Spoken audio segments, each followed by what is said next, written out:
Bonjour, une petite capsule astrologique aujourd'hui pour parler des progressions ou encore directions secondaires. Qu'est-ce que c'est que les directions secondaires ou encore les progressions? C'est une technique prévisionnelle en astrologie qui va avoir tendance à nous parler du cheminement intérieur de la personne. On est sur un calcul complètement différent des transits. Les transits sont vraiment collectifs. Les progressions, en revanche, vont nous donner des indications sur la manière intérieure dont vont être perçus les événements. C'est donc une météo intérieure dont il s'agit avec les progressions. Qu'est-ce qu'il est proposé comme cheminement intérieur à cette personne dans ce temps de vie-là? Alors que le transit aura tendance à donner une météo d'un climat global, un climat collectif, un climat général extérieur dans lequel on est baigné, les progressions, on est sur notre propre évolution intérieure. Donc, pour accompagner une personne dans ce qu'elle traverse de façon complète, je trouve que c'est capital de croiser les deux, c'est-à-dire de croiser bien évidemment l'étude des transits avec celle des progressions.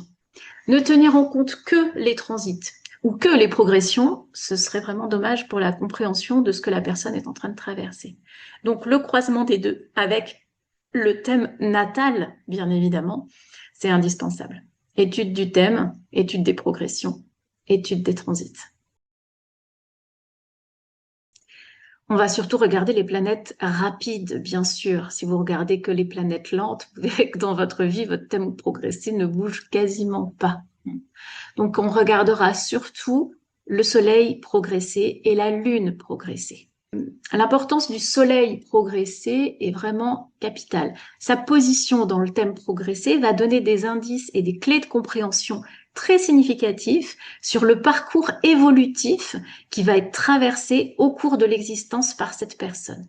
Le Soleil progressé peut clairement indiquer des processus évolutifs majeurs sur l'individualité. On peut dire que c'est un petit peu la toile de fond aussi du type de rayonnement que le héros intérieur va prendre au cours de la vie. Donc on prend en compte 3 degrés, 1 degré juste avant l'aspect, 1 degré où l'aspect est exact et 1 degré après l'aspect. Étant donné que le Soleil en transit avance de 1 degré par jour, en progression, il avance d'1 degré par an. Donc si par exemple vous avez 35 ans, eh bien votre Soleil progressé est 35 degrés plus loin par rapport à votre thème natal.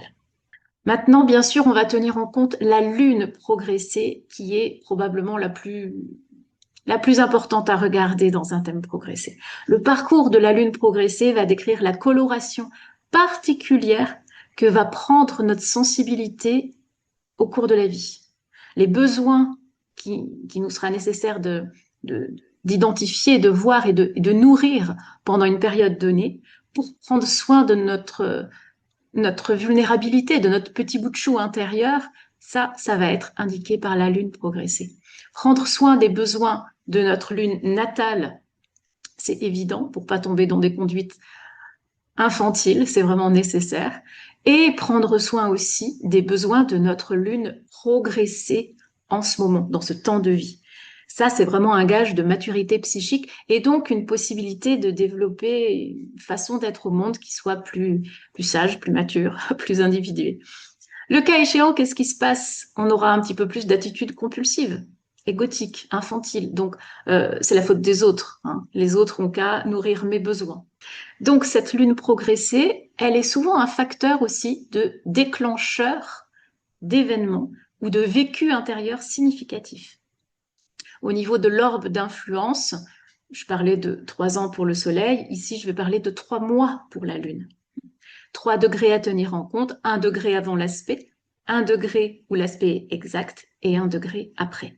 On peut aussi regarder le placement de Mercure progressé, Vénus progressé et Mars progressé, bien sûr, mais surtout pour les analyser en fonction des périodes de rétrogradation.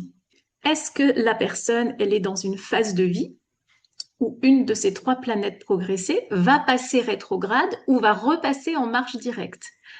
En général, au cours d'une existence, on a quasiment tous des passages de vie où notre Mercure progressé est rétrograde et des passages de vie où il redevient direct.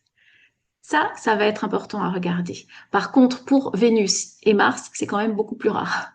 Ce sera donc beaucoup plus significatif pour la personne si vous avez un tel progressé de quelqu'un que vous accompagnez et vous voyez qu'il y a Vénus ou Mars progressé qui s'apprête à passer rétrograde, par exemple. Qu'est-ce qu'on va regarder? Qu'est-ce qui est le plus signifiant à rechercher dans le thème progressé?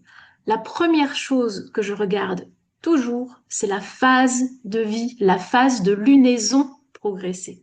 Non pas juste là où se trouve la lune, mais la lunaison. Quand on parle du mot lunaison, à retenir que ça concerne la lune et le soleil ensemble.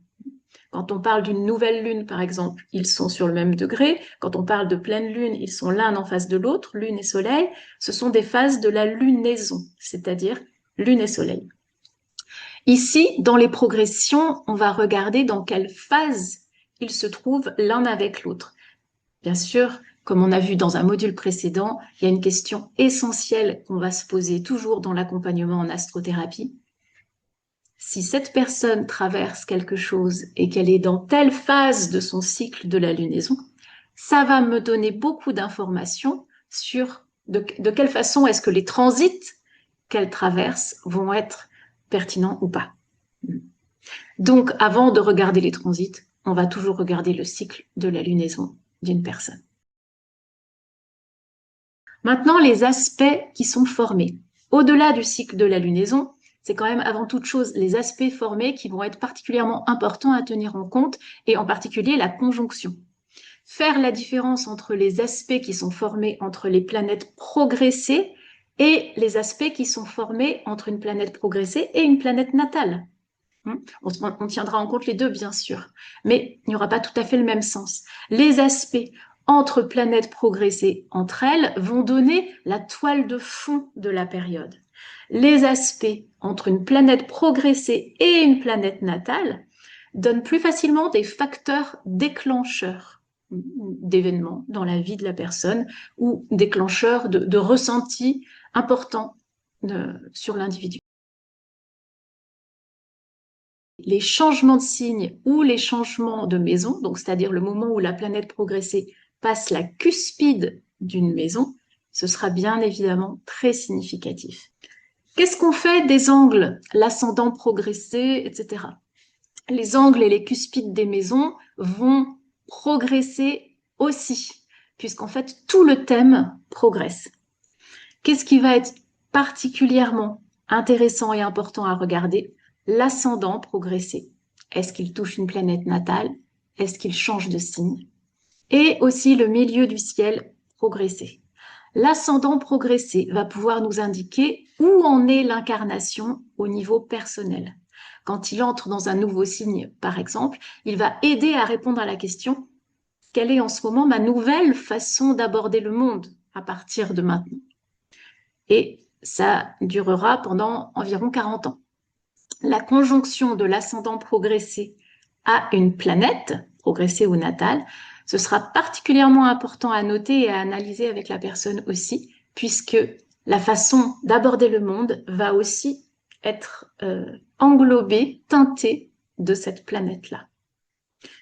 Enfin, le milieu du ciel progressé donnera des indications sur l'évolution sociale et professionnelle de la personne. Quel type d'énergie archétypale, quel signe cette personne envoie autour d'elle dans le monde pendant cette longue période de vie. Voilà, donc à retenir surtout que tout ça, c'est toujours à mettre en parallèle avec les transits majeurs de la personne, c'est-à-dire les planètes lentes surtout.